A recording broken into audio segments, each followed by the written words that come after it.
Freaking camera just died right there. Alright guys, so this is going to be take 2. It's called Valkyrie props, and my battery just died, so I'm going to start this over. Well, it's okay, it wasn't that far. So I said I'm going to break down the suit into the different segments so I can actually finally give you a walkthrough, a little bit of each component of the suit, relative overview of what went into making every single part, essentially. Today I figured I'm going to go over the actual armor elements of the suit, because there's actually not a lot of them, but they're really cool in their own way. So really there's just shoulders, biceps, forearms, wrists, or hands. I should probably maybe talk about the wrists, but the wrists were intricate enough, I'm probably going to do those separately. So starting with the shoulders, this is what shoulder 1 looked like. Very back in the beginning of the year, about March, April, so I talked about the actual foam build of this, and even the inside part here, which this was built with polystyrene foam, insulation foam, which is the pink insulation foam. Everything else was EVA foam.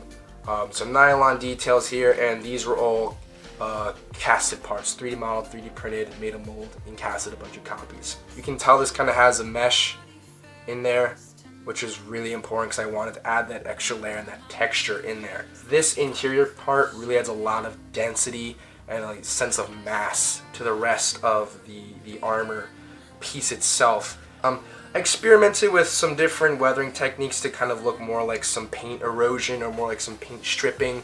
I wanted to incorporate that, just kind of more focusing like on the corners and areas, etc. It's small, but it definitely goes a long way. Now, what's interesting is the second shoulder is slightly different, obviously by both design and by color. This is the second one, and for some reason I think this is my favorite shoulder pad because I really like how the stripe detail came out. I made sure everything was spaced out properly, everything was even as well, and it just looks really nice. I really like that brown color and how it really compares to this. So it kind of looks like shoulder here, and then shoulder here. So going down from there, we have the biceps.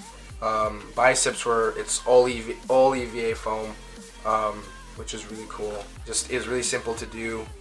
Layering, forming, nice thick elastic band, which this piece specifically had a thick elastic band and had a little detail piece here. Just some more strapping aesthetics.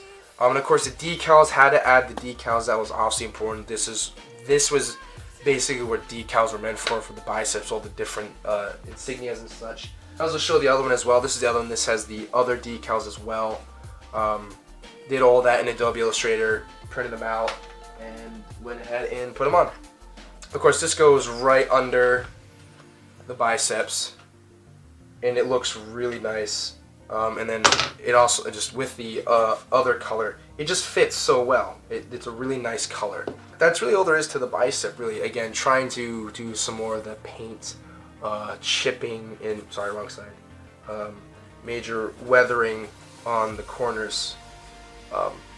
Definitely something I really wanted to kind of bring out, so it's a little bit more obvious from a distance. There's some more hardcore weathering, if you will. Going down from that are the forearms. Now, before I actually show you, the forearms gave me a very interesting experience. Originally, I was going to go with the variant you see in the game, because even if you look back to about March, early April, I actually already built those out of foam. However, the original paint, the tan paint I was going to use, I already did my plasti dip, I already did my base paint layer, and I was actually applying the first primary color.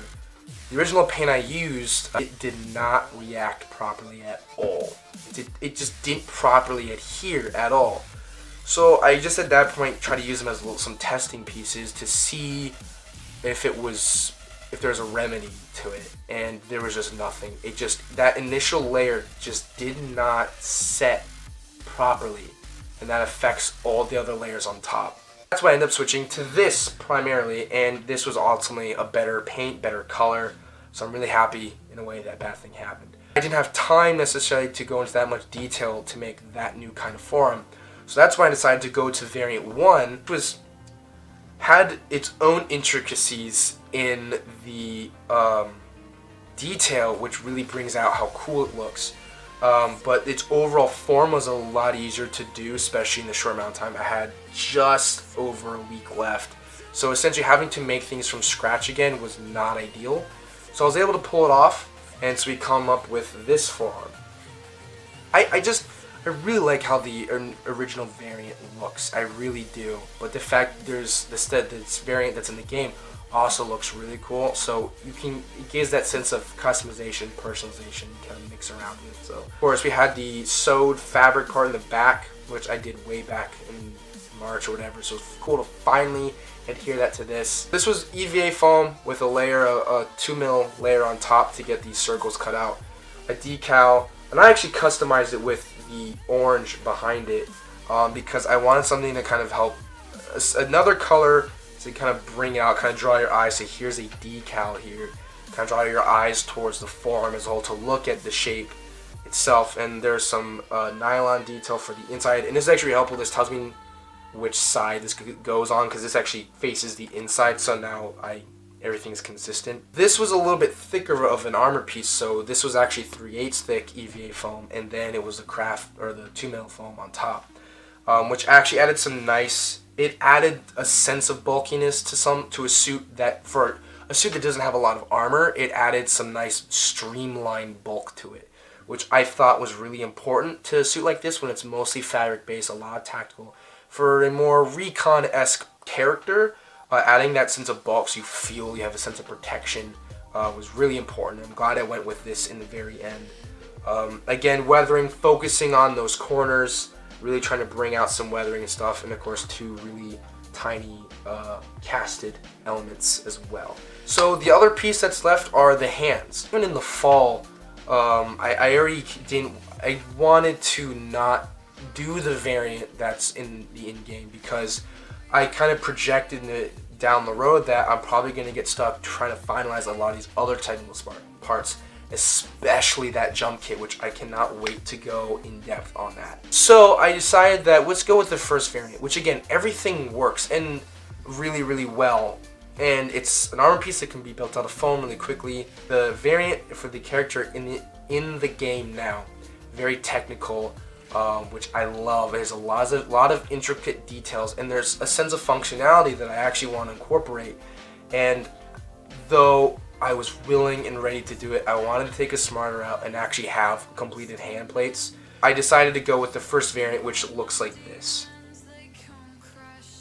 1/4" EVA foam, 2mm layer on top, so I can get this little detail right here. These had little slits in the side for the nylon to stick out, and I really love the little nylon parts that stick out, even on the shoulders. That's another reason why I went with that, because it kind of helps balance out the form. So you have the shoulder here, I'm going to kind of back it up, and down here is the arm. You have the nylon pieces together. It creates the sense of this is clearly defining some kind of system on here. It just adds more of that tactical feel. That's kind of what the first variant was for. It definitely felt like Titanfall 1, where it had more of like, it's futuristic, but it's very practical, very tactical. The Titanfall 2 a lot specializes more in a more advanced version, more exosuit-like, especially with the hollow pilot, the grappling pilot. That's why I really like the pulse wave pilot. Really, I feel like centralizes on the roots of the Titanfall aesthetic. So I really gravitate towards the original form of it because of. That's why I gravitate more towards the original form of it, because it's a plate of armor that covers the hand, has nice surface area coverage. But I want to do something a little bit unique. I had some extra sets of this decal, which was on one of the bicep pieces. And there was actually some diagonal paint or a strip that goes across. And I could have done that, but I didn't. I wanted to do something different. I kind of wanted to add something a little more unique, and I kind of wanted to match some of these decals on. So I decided to use that, and I put it on the side. I wasn't really sure where I wanted to put it. It didn't fit just going horizontally. It was too blocky, too rectangular. Something that has, an angled and curved look. So I kind of put it on the side where that edge alone has this 90-degree surface. So I figured to put it there.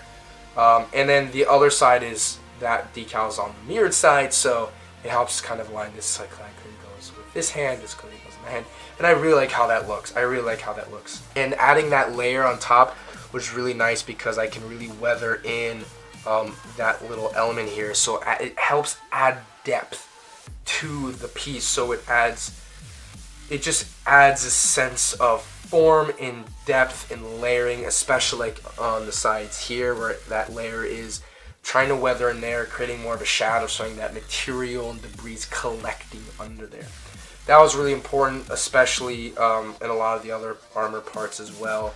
Even on the shoulders itself, doing it under here was really important. So again, not trying to overdo it, obviously, but it's enough where it's, instead of just letting the natural shadow from light create it, actually having debris under there shows that, you know, material would get stuck under there.